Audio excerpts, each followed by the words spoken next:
दादासाहेब बोला. बाबासाहेबांनी सांगितलेल्या तिन्ही नियमाचं तिन्ही अटीचं योग्य रीतीने पालन करणं आपल्या दोघांचंही कर्तव्य आहे. बरोबर आहे. दोघांचं म्हणण्यापेक्षा माझ्यापेक्षा जास्त कर्तव्य आहे ते तुमचं. कारण किती केलं तरी आज तुम्ही आमचे वडील बंधू आहात. आज ना उद्या हा संपूर्ण राज्याचा कारभार प्रथम आपल्या हाती येणार आहे. हो. आम्ही अजून शिक्षण घेतोय. ज्यावेळी आम्ही सर्व शिक्षणामध्ये प्रावीण्य मिळवू त्यावेळी आम्ही तुमच्या खांद्याला खांदा लावून हे राज्य चालवण्यास समर्थ झालो असं स्वतःला समजेल. तेव्हा त्या परमेश्वराच्या चरणी माझी प्रार्थना आहे. बाबासाहेबांनी सांगितलेल्या तिन्ही नियमाचं तिन्ही अटीचं आपल्याकडून योग्य रीतीनं पालन व्हावं. या गोरगरीब माझ्या जनतेची आपल्या हातून सेवा घडावी एवढीच त्या परमेश्वराच्या चरणी प्रार्थना आहे. असं ना. आमच्या शाळेची वेळ होते. येतोय आम्ही. या आपण.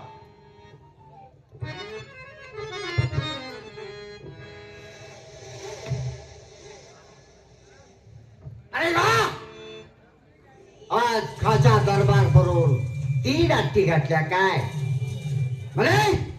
पहिली अट्ट दारू कुणीही प्यायची नाही. अरे वयाच्या 16 वर्षा पासून आम्ही दारू पितोय. पहिली अट्ट म्हणे दारू प्यायची नाही. आम्ही खोट नाटक करून हो म्हणालो. आम्हाला ही अट्ट मंजूर नाही. दुसरी अट्ट परस्त्री माते समान दाना. अरे दारू पिल्यानंतर दारूच्या नशेमध्ये याच राष्ट्राच्या तारणायची तिचा आम्ही नाच गाणं पाहण्यासाठी जाऊ लागलो. तिचे आमचे संबंध आले आणि ते संबंध आज प्रेम संबंधामध्ये मोडले आहे. म्हणे परस्त्री माते समान झाला. तुझी एक अट्ट मंजूर नाही. आणि तिसरी अट्ट जर शत्रूने आपल्या राष्ट्रावरती आक्रमण केला तर त्याला वाट दाखवायची परंतु पार दाखवायची नाही. अरे स्वतःचं रक्षण कसं करायचं याची चांगली अक्कल आहे आम्हाला. आम्हाला सांगण्याची काही गरज नाही. रोज सकाळी 10 वाजता आम्ही ताराच्या भेटीसाठी जातो. तिथं गेल्यानंतर प्रथम मदिरा प्राशन करत असतो. दारू पित असतो. तिथं नाच गाणं पाहत असतो आणि नंतर पुढचा कार्यभाग. तारा माझी वाट पाहत असते. रोज सकाळी 10 वाजता जातात. आज 11 वाजून गेले. ताबडतोब आपण तिच्या महालावरती जावं. प्रथम तिची भेट घ्यावी. मदिरा प्राशन करावी. नाच गाणं पाहावं. नंतर पुढचा कार्यभाग. बस वेळ होत आहे. आपण ताबडतोब निघावं म्हणजे झालं. येतो आहे.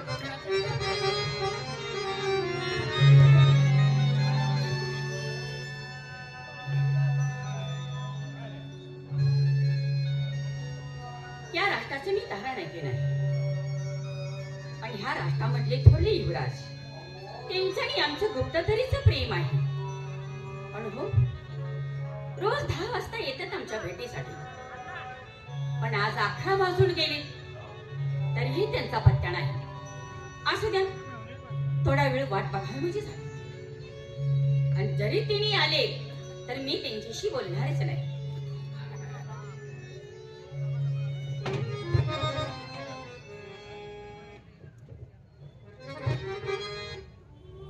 अरे वा, स्वारी रुसलेली दिसते. तारा, ए तारा, असा आभोला कशासाठी? तुमच्याशी बोलायचं म्हटलं तर का नाही विचार करून बोलावं लागल. का म्हणजे काय हो तुम्ही दर दिवस किती वाजता येता तुम्ही? रोज सकाळी आम्ही 10 वाजता येतात. आता वाजले किती? 11 वाजून गेले. का हो इतके लेट का तुम्ही? बाबासाहेबांनी आज काय महत्वाचा दरबार भरवला होता आणि त्याच्यामध्ये काय महत्वाच्या अट्टी आम्हाला सांगितल्या. त्याच्यामुळे येण्यास वेळ झाला. मग माणसाने एवढं नर्वस व्हायचं असतं नाही का तर असं? काय हो काय झालं? आम्हाला तुमच्याशिवाय अजिबात चैन पडत नाही. बरोबर. आणि तुम्ही जरा जर वेळ केला तर कसं आम्ही चिन्हभिन्न होत आहे. बर, आम्हाला जराही करमत नाही. असं का? हो.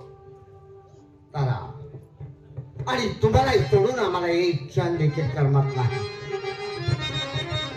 एवढंच नाही, मदिरा प्राशन केल्याशिवाय तर आम्हाला एक दिवस सुद्धा जात नाही. तुमची भेट घ्यावी, तुमच्याशी गप्पा गोष्टी कराव्यात, आनंदाच्या गोष्टी बोलाव्यात. त्यावेळेला आमचा दिवस कुठं आनंदाचा जात असतो. तुमची आवड आणली आहे ना? मी आणून ठेवलीच आहे. चालेल. तुम्ही खूपच जरा टेन्शन मध्ये आहे. हा, आज आमच्या डोक्याला खूप त्रास झालेला आहे. तुमच्या मनाचा थोडासा मी विरोध करत आहे. असं काय हरकत नाही.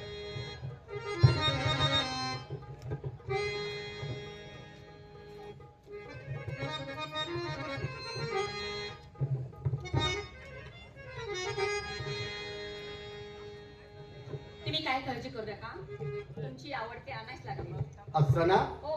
काही हरकत नाही. त्याच्यात आपल्या माली मी सगळं भरपूर माल आणून ठेवलेला आहे. अरे वा, त्यातला कुठलाही पेशंट करा तुम्ही. चालेल काही काळजी करू नका. चालेल पण चालेल. आमच्या मनाला कसं होते सांगा. सांगा ना. तुम्हाला पाहताच आमचं मन तुमच्यावरती बसत आहे. हो. ही बघता बघताई, कसं घडीलं. अरे वा, ही बघता बघताई, कसं घडीलं. अरे वा. मने माझं, काय? मन माझं,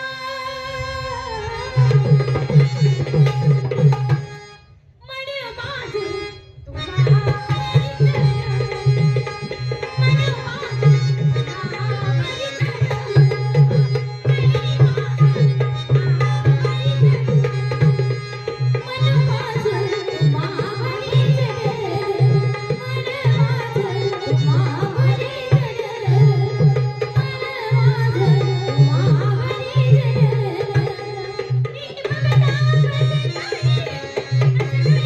असं का?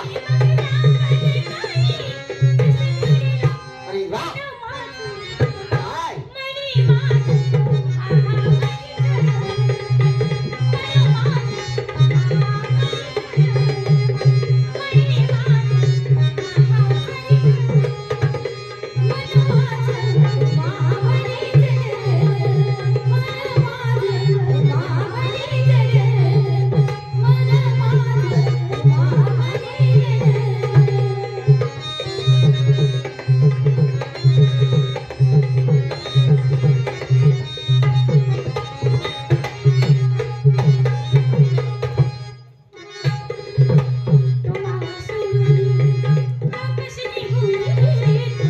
हा?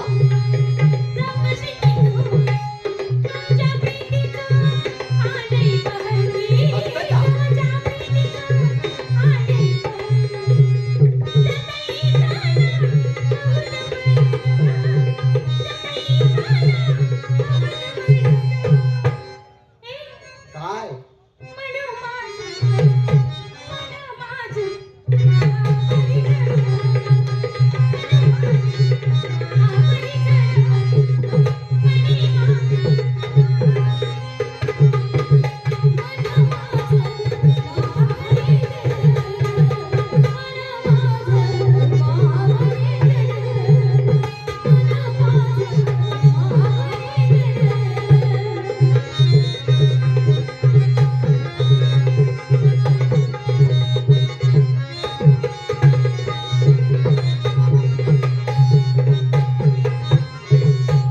काय हो, या रागाची मी तारा नाही की नाही. हो.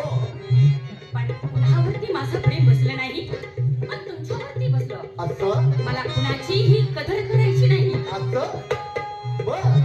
केली नाही कुणाची कदर, असं का? केली नाही कुणाची कदर.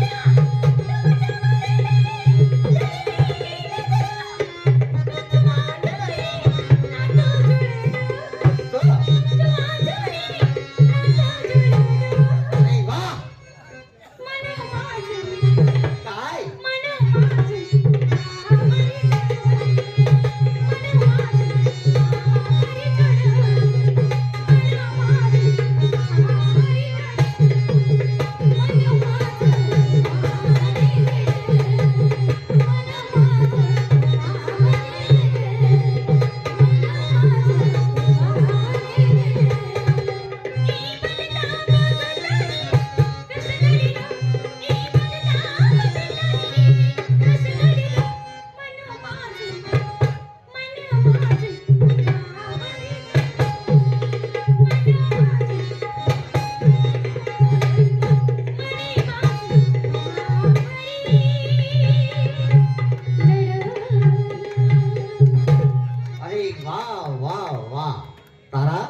आपल्या कोकिळ कंठी आवाजानं कसं एका क्षणात आमच्या डोक्याला झालेला त्रास नाहीचा केला. हो, पण आमच्या डोक्याचा त्रास निघून गेलेला नाही. म्हणजे खाशा दरबार भरवला होता, पण हो. ते कशासाठी आम्हाला सांगितलं पाहिजे.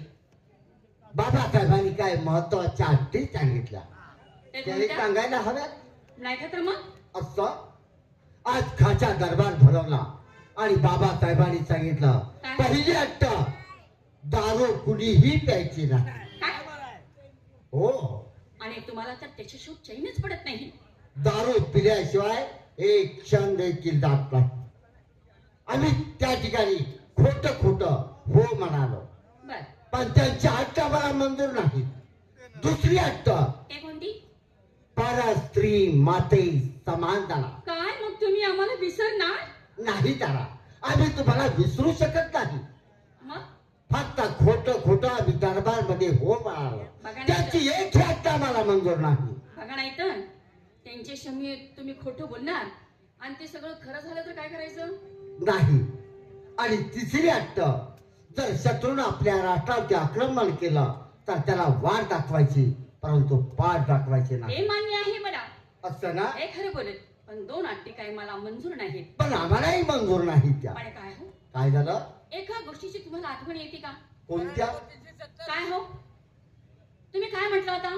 ते काय? या राष्ट्राची राणी करतो म्हणून. हो कधी करणार? तारा, आता सध्याला आमच्या बाबासाहेबांची तब्येत बरोबर नाही. राजवैद्याचं औषध चालू आहे. बर, त्याच्यामुळं आज आमच्या बाबासाहेबांनी खाच्या दरबार भरून काय महत्वाच्या अट्टी आम्हाला घातलेले आहे. हे पिकलेलं पान आज ना उद्या गळून पडणार आहे. बर. एकदा का आमचे बाबासाहेब या दुनियेतून नाहीसे झाले, हे सर्व राष्ट्र आमच्या ताब्यात येईल. त्यावेळेला या राष्ट्राचा मी राजा आणि आपण राणी. वा. युवराज, तुम्ही मला आनंदाची बातमी दिली म्हणून आमच्या जीवाला कुठेतरी शांतता झाली. म्हणजे महाराज सरकार खूपच शैलीच आहेत का हो? हो, त्यांची म्हणजे- तब्येत बरोबर नाही, त्यांच्या रोगाचं निधन होत नाही. डॉक्टर वैदिक करून सुद्धा हा बरोबर आहे. म्हणजे त्यांचं काही सांगताच येत नाही, बरोबर. म्हणून खाशा दरबार भरवला हो, आणि तुमच्यावर सगळी जबाबदारी टाकलेली आहे. सगळी जबाबदारी. मला वाटते त्यांचा भरोसा नाही, आज ना उद्या ते निघून जाणारच आहेत. बरोबर, मग या राष्ट्रामध्ये आहेच कोण? तेही बरोबर आहे. तुम्ही राजा, मी राणी. ठरला म्हणजे ठरला, विसरायचं नाही अजिबात नाही. आणि एक गोष्ट खरीच करायची. बरोबर. येऊ मी? या पा चला, रंगमाली सगळी तुमची आवडती ठेवलेली आहे. येतो आहे आम्ही, तुम्ही निघा पुढे.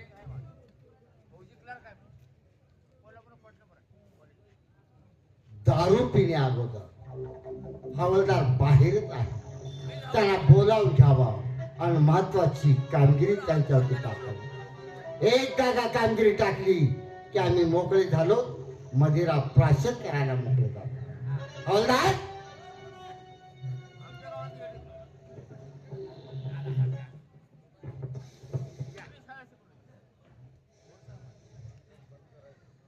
दुसरा जोडदार कुठे आहे? एक महत्वाची कामगिरी आम्ही आपल्याला सांगणार आहोत. राष्ट्रामध्ये वाडी वस्तीवरती चौकामध्ये दवंडी द्या. किती गवंडी देऊ? काय म्हणताय तुम्ही काय म्हणताय? काय समजलं नाही का काय बोललो ते? गवंडी द्या म्हणता ना. गावंड्याचं काय काम आहे? गवंडी बोल हो, आणि इथं त्यांचं थडग बांध. हा, बांध थडगं. बांध थडगं. कुठं? इथं थडगं बांध. थडगावर? हा, काय बोलताय राव? का रे?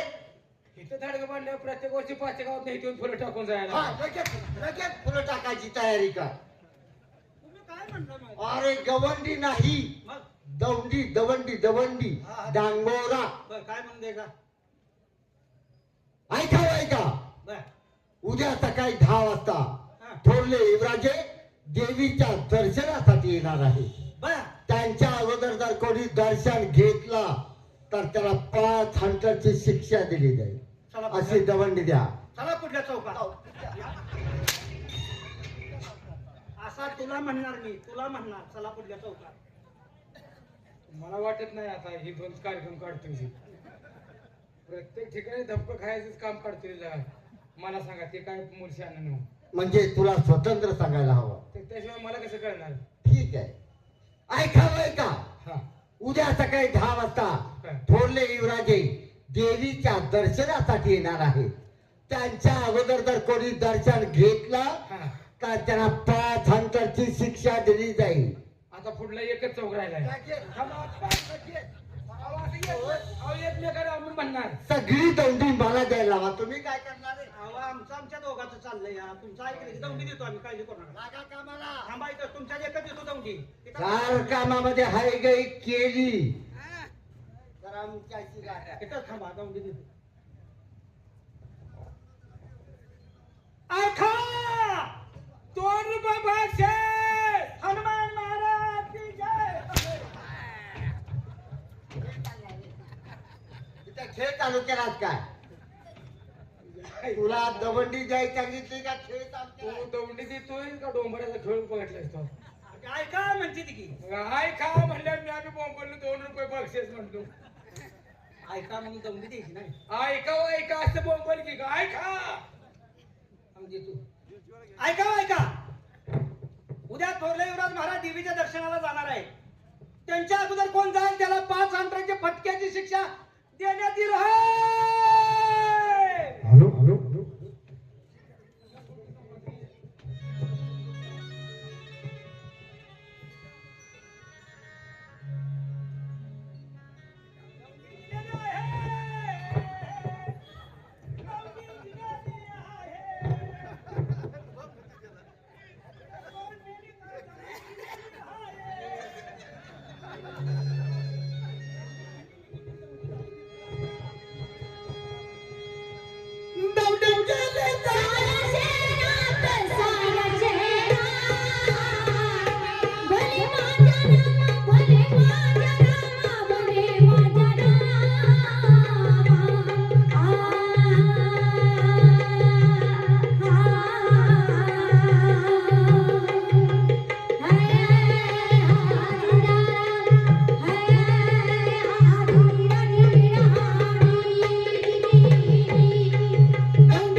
माझं नाव रामजी शेतकरी.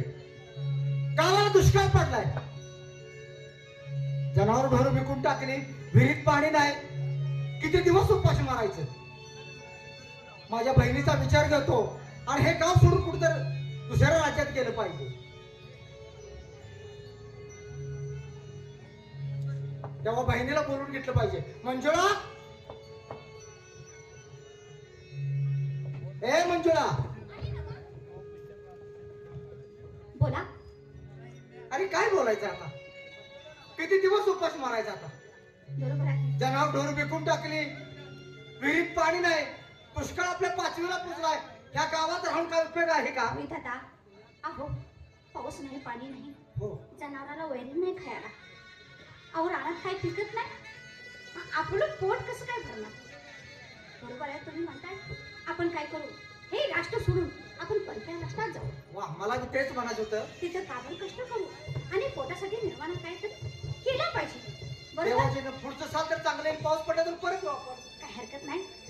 पण पण जाता जाता ते आपलं आंबेगाव मंदिर आहे ना, त्याचं दर्शन घेऊन मग जाऊ आपण.